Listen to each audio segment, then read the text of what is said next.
Hello everyone welcome back to my YouTube channel Shri official.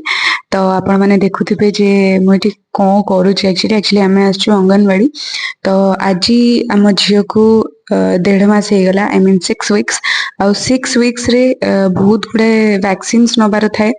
आ मते तो बहुत डर लगु थाए कहीं लास्ट टाइम आपण लास्ट वीडियो रे देखि थिबे जे जेतले झील इंजेक्शन नोतला सेते मते भी डर लगुतला। आ एठी किंतु आज एकदम बाहरिबा पूर्वरु ही झील बढ़िया शांति रे सोई पड़े।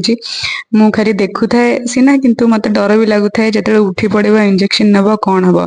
तापर ऑलरेडी मु बाहरु सुनी की रखी थाए कि जेतेबेले प्रथमे वैक्सीन नियंती 6 वीक्स रे सेतेबेले इन्फेंट्स मानकु ज्वर हुए से माने सोई पारंतिनी इवन हल्ली भी पारंतिनी हल्लिले भी बहुत कष्ट हुए। तो सुनी सुनी की ही मु मेंटली एकदम स्ट्रेस्ड हो जाइतिली।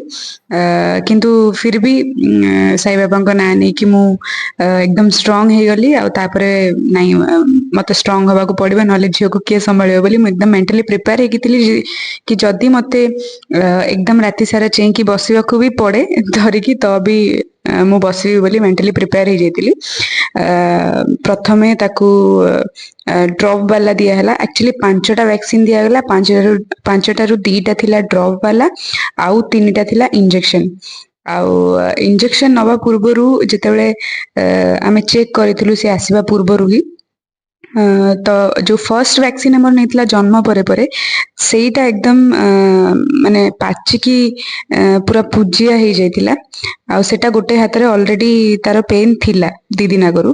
तापरे ताकू लगे की भी जो आज आउ 3टा वैक्सीन से नेला सेटा तार आउ गोटे हैंड रे नेला आउ 2 साइड रो जंघरे नेला। तो माने भाभी पारथि गोटे छोटो छुआ को गोटे साइड रे ऑलरेडी गोटे वैक्सीन रो एकदम पूजे की अच्छी सेटा भी पेन अच्छी। तापरे आरो हाथ रे भी इंजेक्शन तापरे दी गोड़ो रे भी इंजेक्शन। बापरे मु तो पूरा डरी ही जाइतिली एकदम किंतु कौन करिबो स्ट्रांग रहिया को पड़िबो।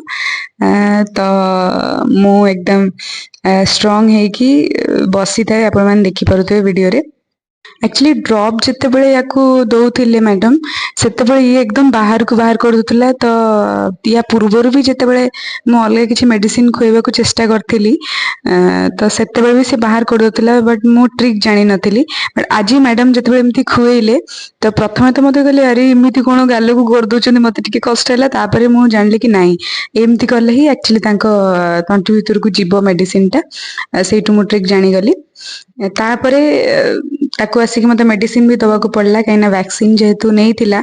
तो मैडम कही थिले जे ताकू ज्वर हबो तो सेइथ में पैरासिटामोल रो गोटे ऑलरेडी ड्रॉप से देइथिले। आउ कहिथिले कि से जो लेफ्ट जंघरे से नहीं थिला सेही इंजेक्शन टा एक्चुअली ज्वर कराए बोली मैडम कहथिले। आ सेटा फुलिबो बोली भी कहिथिले। तो फुलिले सेतिरे ओदा कपड़ा नॉर्मल पानी रे बुड़े कपड़ा को से तारी ऊपर रखिबो तापरे फुला कमिला जाए ही रखिबो बोली से कहथिले। तो मु सैया ही करितिली। आपण मन देखि परथबे कि छोटो छुआटा से आउ एकदम इंजेक्शन रे सिरिंज एकदम पूरा तार हाथ जे पूरा जेतेबेले पूरे उतले बहुत कष्ट होतले। आपण माने देखि के भी जानि परथबे एते जोर रे कांदिला बापरे मते बहुत कष्ट होता देखि किंतु कोन करबा स्ट्रांग रहया को पड़िबो कहिना एटा से मानकर भल पई ही तांका देह पई ही निया होची। तो आज वीडियोटी एटी एंड करिबा। आ वीडियोटी भल लागिथिले लाइक करिवे कमेंट करिवे शेयर करिवे और मो चैनल श्री ऑफिशियल को सब्सक्राइब करबा को जमारू भूलिबेनी।